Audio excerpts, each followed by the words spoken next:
नमस्कार महाराष्ट्र, स्वागत आहे तुमचं द एके टॉकच्या मराठी पॉडकास्टमध्ये. मित्रांनो, आजचं पॉडकास्ट फार स्पेशल आहे. पुन्हा एकदा बलवंतजी या मराठी पॉडकास्ट शोसाठी आले आहे. श्रीदा ग्रीन सोल्युशन प्रायव्हेट लिमिटेडचे फाउंडर. फार सोशल मीडियावरती फार ट्रेंडिंग अशा काही व्हिडिओ व्हायरल होतात. त्यामध्ये आपल्या द एके टॉक्स.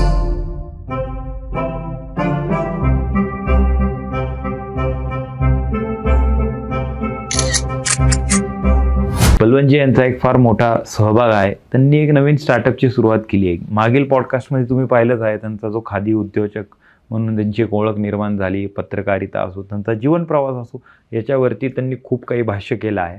पण एक हँड नॅपकिन आपण म्हणू शकतो. रेस्टॉरंटमध्ये एक नवीनच संकल्पना म्हणू शकतो आपण की एक रेस्टॉरंटमध्ये हँड नॅपकिनचा वापर केला जातो. ही एक युनिक कन्सेप्ट बलवंतजी घेऊन आले आहेत आणि त्याच्याबद्दलच आज ते बोलण्यासाठी द एके टॉकच्या मराठी पॉडकास्ट शोच्या मंचावरती आलेत. तर आज त्यांच्याकडूनच जाणून घेऊ हँड नॅपकिनची संकल्पना कशी आली.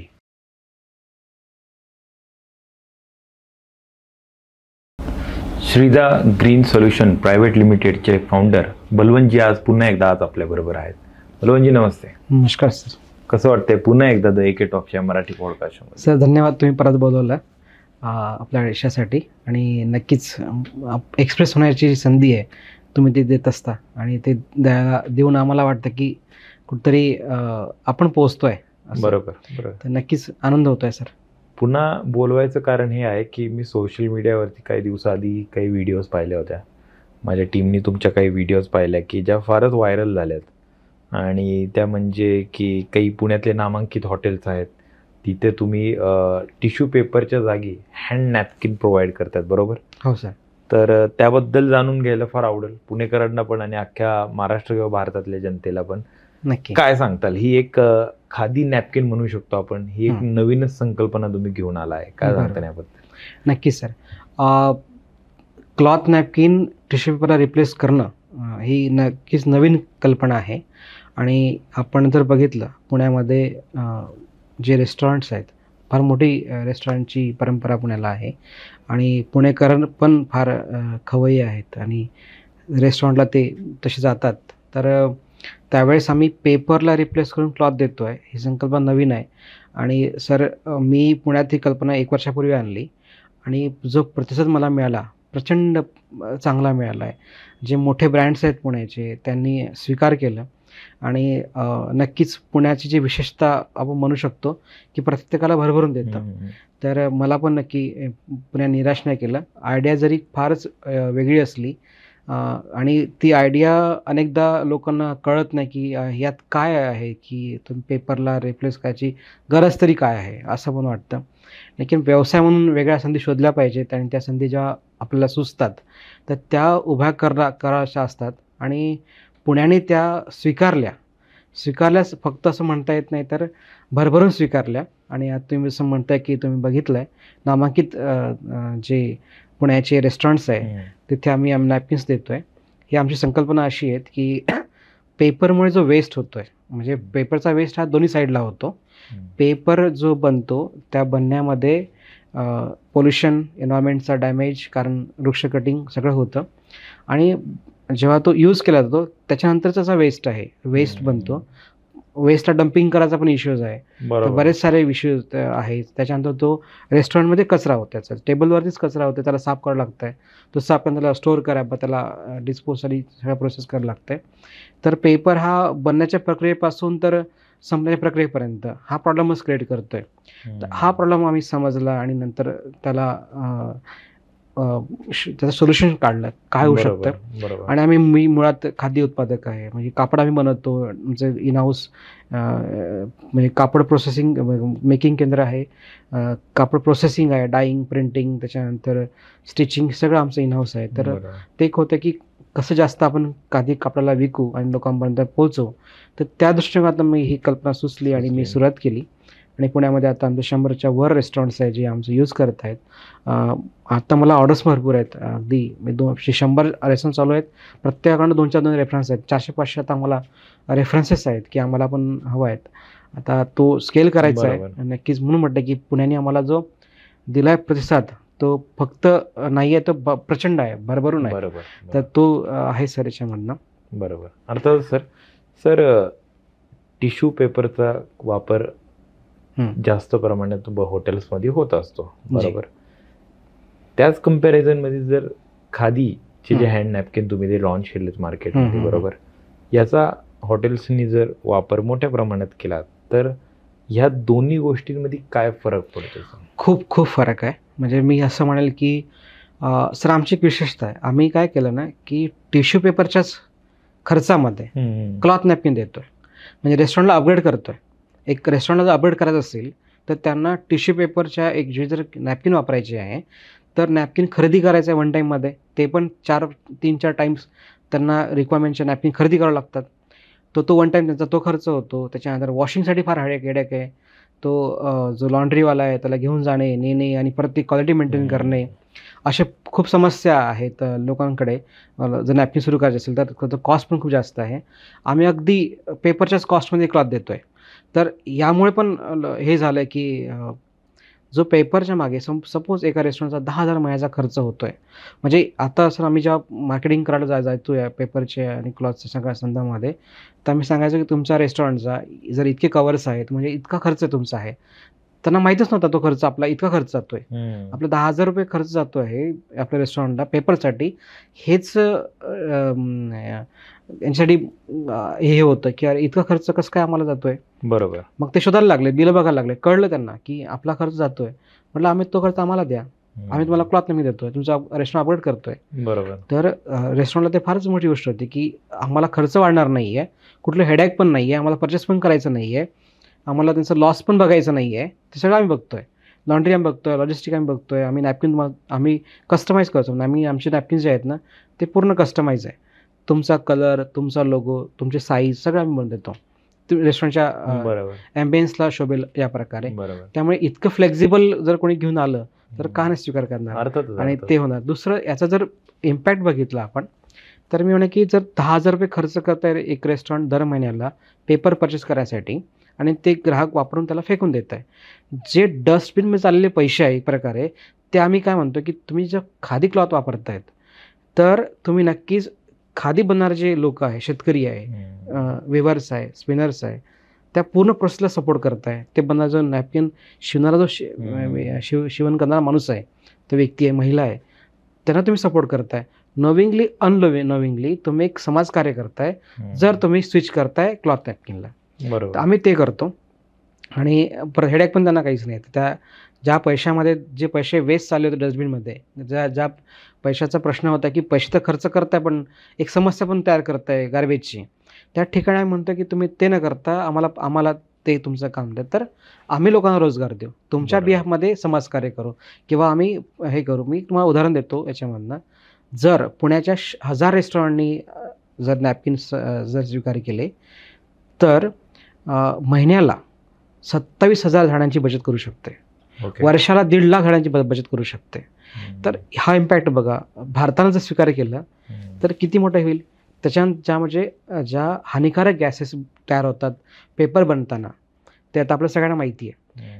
किंवा तुम्ही गुगल करू शकता जाऊन की काय काय प्रोसेस म्हणजे एन्व्हायरमेंटल इम्पॅक्ट म्हणजे बॅड इम्पॅक्ट आहे, तर तो सगळा थांबू शकतो. बरोबर. जर पेपरच्या ठिकाणी हे केलं तर. सर जोक पण ॲक्च्युली असा की ATMच्या याच्यामध्ये म्हणतात की पेपर तुम्ही प्रिंट करू नका, तुम्ही एमाउंट सपोर्ट करा. तर तो तितकासा पेपर आपल्याला माहिती आहे वाचवला आपण तर किती हे होतोय. आणि तर मग जर हा पेपर आम्ही जर वाचवला, जो टिश्यू जातोय, तर किती मोठा प्रचंड फरक पडेल. कारण एक ग्राहक एका रेस्टॉरंटमध्ये कळत ना कळत तो 10-15 पेपर वापरतो. जर लहान मुलगा खेळत असेल तर तो किती वापरतो माहीत पण नसतं की ते वारंवार चेंज करत जातो. तर आम्ही जेव्हा रेस्टॉरंट मालकांशी हे बोलतो तर त्यांना कळतं ते की हां आम्हाला तर लक्ष नव्हतं या गोष्टीकडे, पण नक्कीच आम्ही या समस्येने ग्रस्त होतो की इतका कचरा होतो आहे, वारंवार साफ करायला लागतं आणि इतके लोक यूज करत आहेत.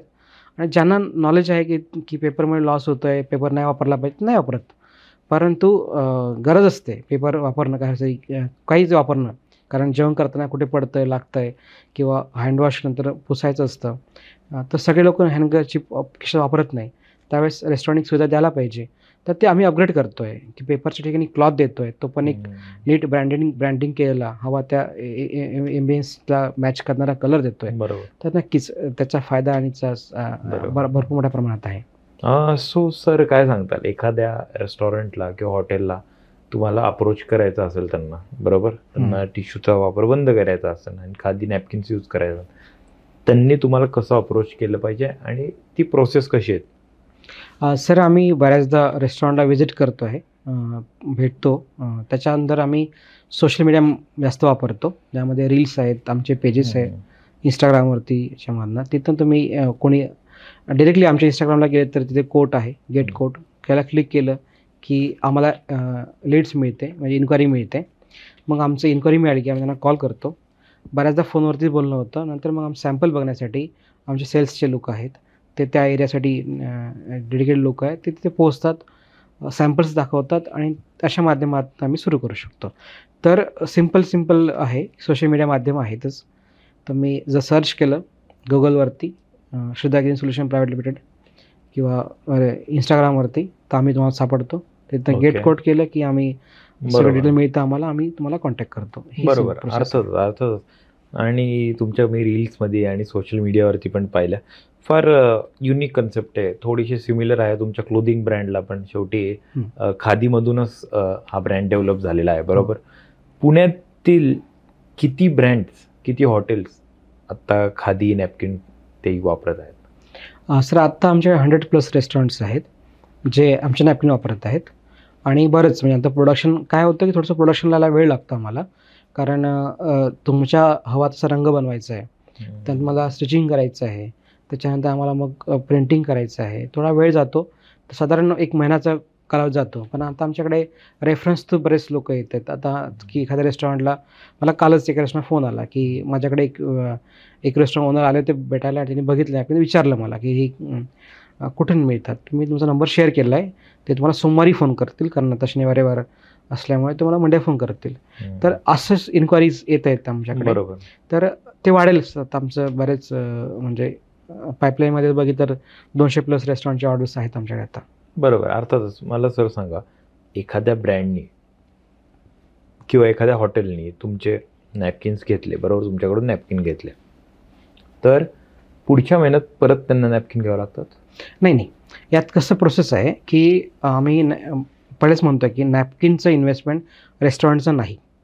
रेस्टॉरंटला जसं एक उदाहरण देतो आहे की 100 किंवा 150 कवर्स असणारं एक रेस्टॉरंट आहे. कवर्स म्हणजे रेस्टॉरंटमध्ये सिटिंग व्यवस्था. तर त्या रेस्टॉरंटला आम्हाला माहिती आहे की त्यांना किती नॅपकिन रोज लागणार आहेत. आम्ही त्याच्यात 3 टाईम्स नॅपकिन बनवतो, जे आमच्याकडे असतात. त्याच्यातलं 1 टाईम्स नॅपकिन आम्ही रेस्टॉरंटला स्टोअर करतो. ते यूज करतात. डेली आमचा व्यक्ती जातो, तो तिथनं नॅपकिन पिक करतो, जे सॉइल्ड नॅपकिन्स आहेत ते, आणि त्याच वेळेस रिफ्रेश नॅपकिन देतो रेस्टॉरंटला. म्हणजे रेस्टॉरंट इन्व्हेंटरी ती कायम असते. म्हणजे त्यांना कुठल्याही क्षणाला पॅनिक व्हायची गरज नाही की नॅपकिन संपलेत, कारण नॅपकिन ही बेसिक गोष्ट आहे. नॅपकिन लावल्याशिवाय रेस्टॉरंटचं टेबल सुरू होत नाही. का प्लेटिंग किंवा जेव्हा सेटअप लावतात, नॅपकिन अनिवार्य असतं.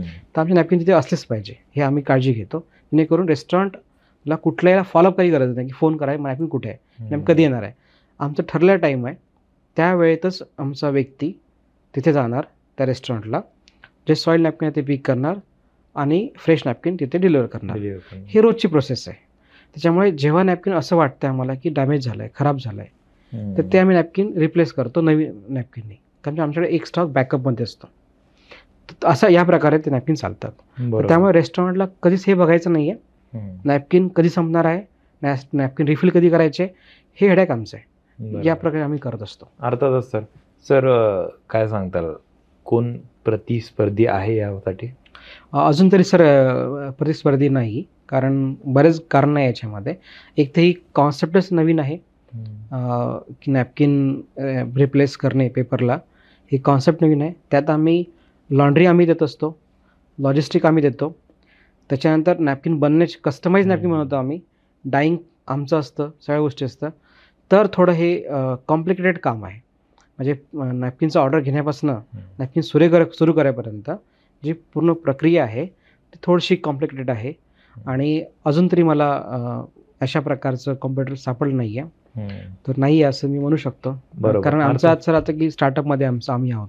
बरोबर. जे स्टार्टअप इंडिया गव्हर्नमेंटची स्कीम आहे, त्या DPIIT आमचं रिकॉग्नाइज स्टार्टअप आहे. तर स्टार्टअपमध्ये आम्हाला पहिल्यांदा असं विचारतं की तुमचं कॉम्पिटिटर कोण आहे या क्षेत्रामध्ये काम करणारा. तर आम्हीच सांगतो आमचा स्टार्टअप होतं म्हणजे कोण नाही आहे, आम्ही अजून सापडलं नाही आहे. असेल कोणतं आम्हाला माहीत नाही आहे. माहिती नाही. अर्थातच प्रत्येक ब्रँडमध्ये ना एक स्वतःबरोबर एक म्हणजे काय म्हणतो एक चॅलेंजेस असतात किंवा स्वतःबरोबरच एक कॉम्पिटिशन असते. कारण काय होतं मागच्या महिन्यात आपण जो स्टॉक बनवला असतो तर कदाचित पुढच्या महिन्यात कस्टमर तोच स्टॉक घेईन याची श्युरिटी नसते. बरोबर. नक्की. तर तुम्हाला काय वाटते पुढच्या 2-5 वर्षानंतर नॅपकिन असेच राहतील का त्यामध्ये काही चेंजेस होतील? नक्कीच. आम्ही पहिल्यापासून म्हणजे नक्कीच आमचं क्षेत्र आहे, आम्ही कापडसुद्धा बनवतो. तर मी जेव्हा नॅपकिन लॉन्च केले होते तेव्हा मी R&D नक्कीच केलं होतं की कुठला फॅब्रिक नॅपकिनसाठी योग्य असेल किंवा स्वस्त पण पडला पाहिजे आणि दिसायला पण चांगला दिसला पाहिजे. तर आम्ही तो रिसर्च केला. आमचा पहिल्यांदा सिंगल थ्रेडचा कपडा होता. तर रेस्टॉरंट बोलले की हा पातळ वाटतो. मग आम्ही त्याला डबल थ्रेड केला. तर अशा प्रकारे आम्ही डेव्हलप करत असतो. तर नक्कीच येणाऱ्या काळात जशी डिमांड असेल त्यानुसार आम्ही डेव्हलप करू. कारण नॅपकिन फक्त टेबल नॅपकिन नव्हे तर रोटी नॅपकिन आहे. नॅपकिनचे बरेच प्रकार आहेत पुन्हा की जे रेस्टॉरंटला पाहिजे असतात. तर आम्ही ते जे रिक्वायरमेंट असेल तसे आम्ही करू. आता आम्हाला एक रिक्वायरमेंट आली आहे एका कॅटरिंगची की त्यांना छोटे नॅपकिन पाहिजे जे वन टाईम यूज करायसाठी आणि जे फेकून गेलं तर चालेल. की अशा प्रकारे ती गोळा ते करतीलच आम्ही वॉश करताना नक्कीच देऊ. पण छोटे नॅपकिन जे लोक मेन कोर्स न वापरता याला वापरतील आपल्या स्टार्टरसाठी तर त्या मी नॅपकिन बनवले. तर ती रिक्वायरमेंट जेव्हा आम्ही मार्केटला गेलो त्यांनी सांगितले की अशा प्रकारची बनवू शकता का. आम्ही ओपन होतो. आम्ही हा बनवून तुम्हाला देऊ. ते बनवून दिले. तर जशी रिक्वायरमेंट असेल ग्राहकांची आम्ही त्या सगळ्यासाठी फ्लेक्झिबल आहोत. तुम्हाला आम्ही बनवून देतो आणि आम्ही आमचं मेन आहे कॉस्ट इफेक्टिव्ह. तेव्हाच ते सस्टेन आणि परवडेल लोकांना. तर आमचं व्हॅल्यूमचा विषय आहे. आम्ही एकदम कॉस्ट इफेक्टिव्ह विषयामध्ये काम करतो. अगदी त्या याच्यात ज्यात रेस्टॉरंटला परवडेल अशात बनवून देत असतो. बरोबर. सर एक छोटासा यामध्येच एक प्रश्न की जसं तुम्ही खादीचे नॅपकिन बनवून देतात एखाद्या रेस्टॉरंटने जर एखाद्या स्टोअरमध्ये जाऊन तिथून नॅपकिन विकत घेतले जसं तुम्ही सांगितलं की 300 टेबल असतील तर त्यांनी 900 नॅपकिन घेतले आणि त्यांनी स्वतःच हा व्यवसाय चालू केला. बरोबर. तर तुम्ही काय सल्ला देईन जर ह्यामध्ये काय काय प्रकारचे चॅलेंजेस येऊ शकतात काय वाटतं? यात सर आम्ही काय करतो की जेव्हा वन टाईम कोणी रेस्टॉरंट घेतोय तर मी परत तुम्हाला सांगतो की त्यांना ते वन टाईम खरेदी करायचे आहेत. त्याच्यानंतर आम्ही त्यांना कस्टमाइज करून देतोय आमचे नॅपकिन्स जे आहेत ते. तर त्यांना ते नॅपकिन आपल्या पद्धतीने बनवून घ्यायचे आहेत. त्याचा लॉस आहे. त्याच्यानंतर त्यांना वॉशिंगचं हेडॅक आहे. त्याच्यानंतर त्यांना दर वर्षाला रिफिल करायचे आहे. असे विविध प्रश्न आहे. पण आम्ही वन टाईम रेस्टॉरंटला सांगतो की तुमचं आम्ही सॉल्व्ह करतो इश्यू. तुम्ही कस्टमाइज नॅपकिन आम्ही बनवून देतोय. अगदी कलर साईजचं ब्रँडिंग सगळं करून देतोय. ते पण कुठलंही हे करताना आम्ही तुमचं वर्षभराचे नॅपकिन आज बनवतो आणि दरवर्षी जेव्हा नॅपकिन होतात की आमच्या प्रत्येक वॉशमध्ये जेव्हा नॅपकिन खराब होतात आम्ही ते रिफ्रेश करतो. जेव्हा रेस्टॉरंट स्वतः नॅपकिन घेईल तर त्यांना तो हेडॅक पण आहे की माझे नॅपकिन कुठे गेले किती आहे ते इन्व्हेंटरी काउंटिंग करा. तो हेडॅक आम्ही घेतोय. त्यांना ठेवायचा असेल तर स्वतः घेतील. तर लॉन्ड्री पण त्यांना करायची असेल तर लॉन्ड्रीवाला पण सर लॉन्ड्रीचे इश्यूज काय आहेत की लॉन्ड्रीवाला रोज आला पाहिजे. त्यांनी तसे फ्रेश नॅपकिन बनवले पाहिजे. कारण आम्ही जे नॅपकिन बनवतो तर आमच्याकडे नॅपकिन वॉशिंगसाठी प्रोसेस आहे. हेवी सॉइल्ड मिडियम सॉइल्ड म्हणजे कलरमध्ये पण आहे की व्हाईट कलरचे वेगळे नॅपकिन वॉश होतात. सगळ्या प्रकारचे वॉशिंगचे पूर्ण फॉर्म्युले वेगवेगळे आहेत वॉशिंग साईडला पण. तर ते मेंटेन एक लॉन्ड्री नाही करू शकणार. आम्ही ते करू शकतो कारण आम्ही त्यावरती सगळं रिसर्च करून ते काम करतोय. हां त्यामुळे कुठल्या फॅब्रिकला आणि कुठल्या कलरला इव्हन डार्क कलर असेल त्याची ट्रीटमेंट वेगळी आहे वॉशिंगची. लाईट कलरची ट्रीटमेंट वॉशिंगची वेगळी आहे. हेवी सॉइल नॅपकिनची वेगळी आहे. मिडियम सॉइलची वेगळी आहे. लो सॉइलची पुन्हा वेगळी आहे. तर हे सगळं सेग्रिगेशन करून आम्ही ते काम करतो. बरोबर. ती प्रोसेस पूर्ण आहे. तर ती प्रोसेस त्याची पूर्ण SOP ठरलेली आहेत. तर त्यामुळे ते होतं. तर जेव्हा कोणी स्वतःहून नॅपकिन करायला जाईल तर कदाचित ते मेंटेन होईल की नाही माहिती. आणि ते झालं आमच्यासोबत. एक रेस्टॉरंट आहे मी त्यांचं नाव पण घेतो शांती स्पा कुझिन नावाचं रेस्टॉरंट मुंबईला आहे. तर त्यांनी आम्हाला नॅपकिनचा ऑर्डर दिला कारण त्यांच्या इथल्या ब्रांचला आम्ही नॅपकिन गेल्या 1 वर्षापासून देतो आहे. त्यांना ती कॉन्सेप्ट खूप आवडली. ते बोलले की तुम्ही मुंबई सुरू करा. आमचं मुंबई आता आहे नाही. आमचं फक्त पुण्यापर्यंत मर्यादित आहे यावर्षी तरी. तर आम्ही म्हटलं आम्ही नाही देऊ शकत. तरी ते बोलले की आम्हाला द्या आम्ही ते करू. आम्ही त्यांना नॅपकिन्स दिले. नॅपकिन्स दिल्यानंतर त्यांची सेकंड डे कंप्लेंट आली की नाव उडालेत. नावच येत नाही. तर म्हटलं की आम्हाला लॉन्ड्रीवरशी बोलणं करून द्या. म्हणजे आमची ही चूक झाली की आम्ही तुम्हाला लॉन्ड्री कशी करायची सांगितलं नाही. त्यांनी त्यांची जी परंपरागत लॉन्ड्री सुरू आहे ती त्यांनी वापरली आहेत. त्यातनं कारण जे आम्ही नाव यूज करतो म्हणजे प्रिंटिंगचं जी टेक्नॉलॉजी आहे ते DFT आहे. तर त्यामुळे हीटवरती जाणार ते. त्यांनी आयरन त्यावर फिरवली, नाव गेलं ते. तर हे जे बारीक गोष्टी आहे, छोट्या मग सामान्य गोष्टी आहे, पण त्या बाहेरचे लॉन्ड्रीवाले सांभाळतील याची मी गॅरंटी घेऊ शकत नाही. त्यामुळे तुम्हाला फ्रेशच आमच्याकडे मिळतील बरोबर, हे कदाचित मिळणार नाही. तर ते होऊ शकतं. बरोबर. तर त्यामुळे आहे की आम्ही जेव्हा करतोय तेव्हा आम्ही तुम्हाला नक्कीच त्या नॅपकिन देऊ असं आहे. अर्थातच. आणि जसं तुम्ही सांगितलं तुमची सेल्स टीम आहे, वॉशिंग करायला एक वेगळीच नक्की. टीम आहे, बरोबर. आणि अर्थातच हँडवर्क करायला पण एक टीम असेल. त्यामुळे लॉजिस्टिक्सची पूर्ण टीम आहे. हो, असं वेगवेगळे डिपार्टमेंट काम करत आहे. काय सांगताल, प्रत्येक व्यवसायात मार्केटिंग फार महत्त्वाची असते, बरोबर. हो. ह्या व्यवसायात मार्केटिंगसाठी काय प्लॅन्स केले? हो सर, म्हणजे माझं मार्केटिंगचं प्लॅन असं आहे की एकतर ही कॉन्सेप्ट नवीन होती. तुम्हाला हे माहिती आहे की जो डिसिजन मेकर आहे म्हणजे अर्थाचा मालक तेच घेऊ शकतात आणि मॅनेजर किंवा या लेवलला फार कठीण आहे. म्हणजे नक्कीच मॅनेजरला पण कॉन्सेप्ट आवडली तर ते मालकाला सांगतील की आम्ही असं ऐकलेलं आहे, आपण करू शकतो का? आणि मालकाला आवडलं तर नक्की मालक पण ते स्वीकार करतं. आम्ही याचे म्हणजे सुरुवात केली तेव्हा मी स्वतः मालकांना भेटायचो, त्यांना कॉन्सेप्ट सांगायचो आणि हे व्हायचं. पण आता प्रत्येक ठिकाणी स्वतः जाऊन शक्य नाही आहे. लोकांपर्यंत जायला पाहिजे. त्यासाठी मार्केटिंगमध्ये अवेअरनेस इम्पॉर्टंट आहे. त्यासाठी सोशल मीडिया वापरणं आवश्यक आहे. आम्ही इन्फ्लुएन्सर रील्स बनवतो. त्यामुळे अवेअरनेस वाढतो. पॉडकास्ट करतात. नक्की तुमच्या माध्यमातून पॉडकास्ट आहे हे, तर ही तर स्टोरी जातं लोकांपर्यंत की नेमकी बरोबर. ब्रँड काय बनतोय, कसा बनतोय किंवा बिझनेस कसा बनतोय पण कळतं ते याच्या लोकांमध्ये.